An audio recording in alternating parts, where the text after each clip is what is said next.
Olá, nesse vídeo nós vamos falar sobre o sincretismo e sobre as questões culturais.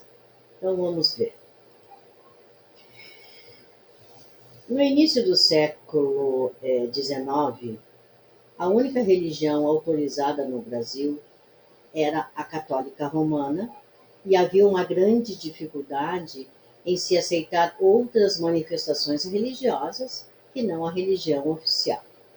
O protestantismo ele era tolerado somente para estrangeiros que de alguma sorte vinham ao Brasil em missão profissional e de maneira alguma se permitia um tipo de pregação, digamos assim, proselitista, né? Ou de cunho salvacionista.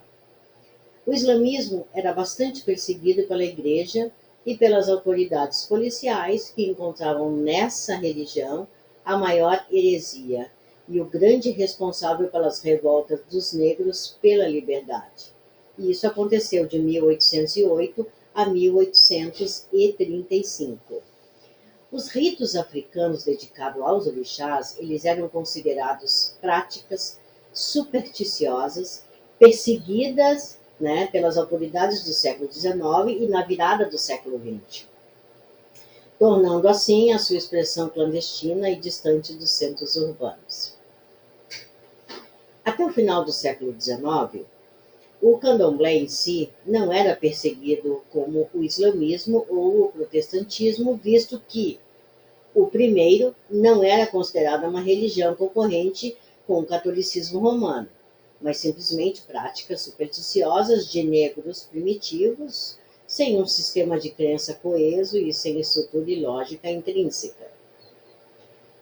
No entanto, a polícia perseguiu os adeptos das práticas do candomblé e desde 1826 era comum as batidas policiais para evitar revoltas organizadas dos escravos, e nessas batidas, um grande número de objetos de culto, objetos de cultos que eles diziam que eram fetichistas, eram apreendidos. O Jornal da Bahia, de 3 de março de 1955, aponta a invasão e a apreensão de várias pessoas em um culto fetichista no local chamado Ilê e Amaçô, no Engenho Velho, em Salvador, em que dentre o grupo de apreendidos estava Escolástica Maria da Conceição, que viria a ser a famosa Mãe Menininha do Ganduá. Apesar das diversas etnias africanas aqui reunidas, que contavam com várias divindades e ritos, o incentivo aos batuques teve o poder de reuni-los em um corpo mais unido, e nessa união ocorreu a predominância da cosmogonia iorubá. Com o advento do século XX e da organização e estruturação do candomblé, a Igreja Católica apercebe-se dessa nova religião, que viria a ser concorrente, né? E por conta desta influência política, tem início a perseguição policial às roças de candomblé. Este fato é atestado por uma reportagem do jornal Soteropolitano, chamado A Tarde, de 21 de julho de 1940, com a manchete assim titulada: Varejada a Igreja Negra e preso os bárbaros sacerdotes. Amoreiras, em Itaparica, em um reduto do fetichismo. A chamada do jornal. Saiu a manchete, primeira página. Varejada a Igreja Negra e presos os bárbaros sacerdotes. Amoreiras, em Itaparica, era um reduto fetichismo.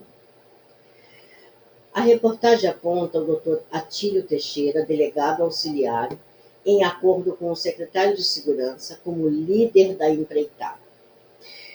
Foram apreendidos vários objetos do culto fetichista e presos os seus dignatários, dentre eles Eduardo Daniel de Paula, que contava à época com 96 anos de idade. Essa invasão ocorreu no terreiro de Eguns, em Itaparica, no tradicional Omoilê Aboulá. Pelos idos lá de 1937, Donald Pierson calculava a existência de 70 a 100 candomblés ortodoxos do rito Queto, além de outros de influência banto, candomblés de Congo e candomblés de Angola. Como já foi mencionado, ocorreu um sincretismo entre os santos católicos e os orixás. E esse fenômeno foi, de certa forma, reafirmado quando da organização das irmandades de negros ao redor das paróquias. Muitos autores apontam esse sincretismo como um resultado da imposição da religião católica da sociedade branca dominante. Porém, recentemente, estudos de pesquisadores como Gisele Cossart e Van der Poel indicaram que muitos negros que chegaram até o Brasil como escravos, eles já conheciam o cristianismo através de ação de missões de capuchinhos que se instalaram no oeste africano em 1640, dando início a uma elaboração popular do catolicismo romano. Muito embora o catolicismo oficial tenha se institucionalizado com a fundação da primeira diocese em 1596 no Congo, o catolicismo popular ele estava imerso na população negra pela ação dos portugueses cristãos que chegaram no oeste da África em 20 de janeiro de 1482. A associação e, ao mesmo tempo, o disfarce das crenças africanas sobre o manto das irmandades foi perdendo a força em meados do século XX nas roças de rito de Queto, porém manteve-se juntamente com forte influência ameríndia nas roças de rito angolano. Em entrevista ao Jornal do Brasil, no Rio de Janeiro, de 11 de fevereiro de 1978, Mãe Menininha do Cantuá diz que fui criada na igreja, fui batizada, acompanhei procissão, carreguei andor, sem existirem homens que adoraram o santo de madeira feito por eles, eu adoro a pedra, o santo negro que é a natureza.